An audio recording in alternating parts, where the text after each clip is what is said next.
Today I'm going to teach you how to play set 9 of Teamfight Tactics. The main objective of TFT is simple: make the strongest team possible while managing your gold, items, and champions to defeat your opponents. In set 9, a new mechanic called portals has been introduced. Each portal represents a different region of Runeterra, which will give each game unique rules. Each player can vote on the portal if they want. One player will be randomly selected and their vote will be the winner. After the portal is selected, you will enter stage 1-2, which can be seen up here. Stages let you know what part of the game you're in, as well as they help you keep track of how strong your team should be and when to level. You start with a PvE round, where you will kill units to gain loot in the form of champions, gold, and items. Champions have unique abilities and fulfill different roles. By matching 3 champions of the same name together, they go from a 1-star champion to a 2-star champion, making them more powerful and your team stronger. Some champions deal damage in the form of ability power, AP, or attack damage, AD, while others tank damage for the team. If you want to find out more details of a champion, the best thing to do is to right-click and inspect the champion. By doing this, you can see the traits of the unit, the rarity of the unit and how much gold the unit will sell for, the unit's ability, where to place the unit on the board, the unit's attack range, recommended items based off the unit's class, as well as other stats such as attack, ability power, armor, magic resist, attack speed, critical strike, and crit damage multiplier. You will receive item components throughout the game, which can be combined to form an item. There are AD items, AP items, as well as tank items. Each item has a unique recipe, and different items work better on different champions. The best way to learn which items go on which champions is by following the recommended items on the champion panel that I showed earlier. To form a strong board, you will want to play units that have matching traits or synergies with each other, as well as a mix of damage dealers and tanks, and of course playing your 2-star units over your 1-star units. For example, you can play all the Void champions together to make a strong team. To learn the game, I highly recommend picking a trait and building a team around that trait in the game. As you get better at the game, you will determine your team comp based off your items, shops, and augments, but that's a more advanced skill that we'll have to go over in another video. In order to make a strong, synergistic team, you'll have to have plenty of gold to do so. This brings us to one of the most talked about and most important topics of TFT: economy. Gold can be earned in a variety of ways, such as win streaking or loss streaking, as well as making interest. For each 10 gold you make, you get 1 interest up to 50 gold.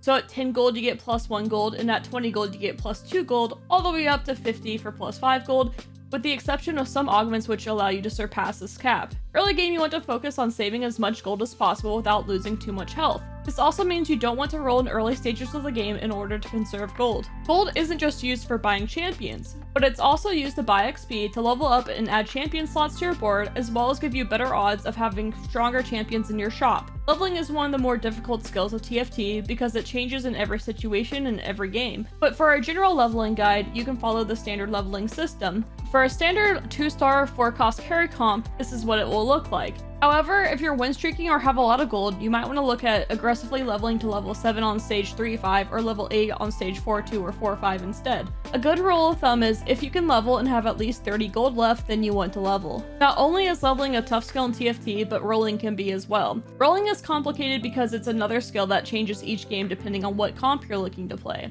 If you're playing a standard 4-cost carry, once you hit stage 3-2 and you have a couple of pairs, then usually you want to roll a little bit at 6 to make your team stronger. However, if you don't have anything to roll for, or your board is already strong enough, then you want to hang on to your gold and save it for level 7 or level 8. The next big point of rolling is after making it to level 7 at stage 4-1, where you will want to be looking for the main pieces of your comp. If you are already strong at stage 4-1 without rolling, then you may want to save your gold for level 8 at stage 4-5. Reroll comps, though, work a bit differently. Say for instance, if you're wanting to reroll for a 3-star 2-cost carry, then you'll want to get to level 6 and slow roll with 50 gold. By doing this, you give yourself the best odds of finding tier 2 champions. Once you 3-star your tier 2 champion, then you can push levels and finish out your comp. The final topic to hit on is augments and legends.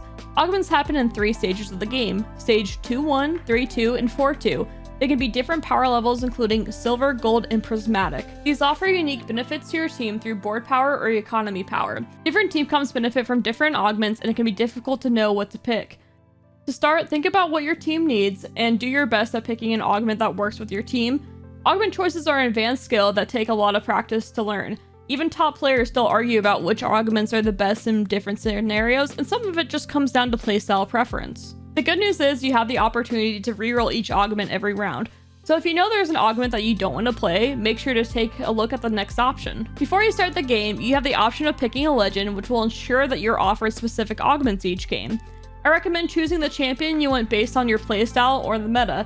However, you can also use the option of choosing the Poro, which means that you won't be tailored a slot and there are random augments offered instead. If you're just starting to play TFT, I recommend doing this to learn the augments in the game as well as test out new augments. Once you become more established, then look at choosing a legend for each game. TFT is a complex game and there's a lot to go through in one video.